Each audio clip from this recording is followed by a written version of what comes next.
Hello, I'm going to talk to you a little bit about a gene called GnRH. The first thing you need to know, because I'm going to use it frequently, is that GnRH is an abbreviation for gonadotropin releasing hormone.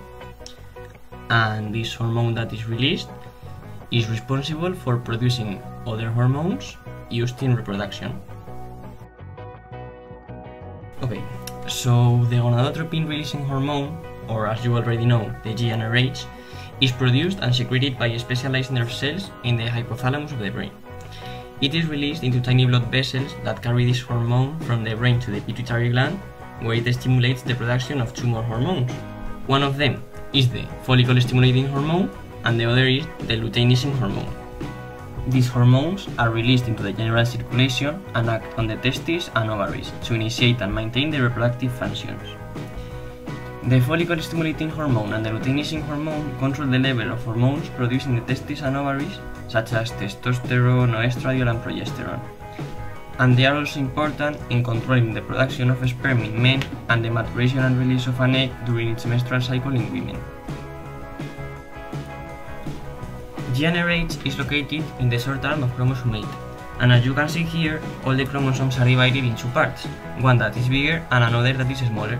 So this gene is found in the short arm of this chromosome,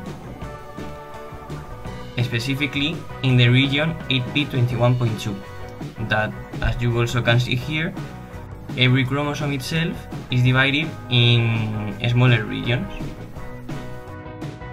GnRH was first discovered in mammals as a decapeptide, which means that it was composed of 10 amino acids.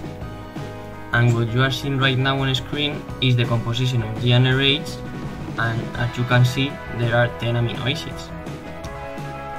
And as far as scientists have discovered, nowadays we just know that there are three variations of GnRH.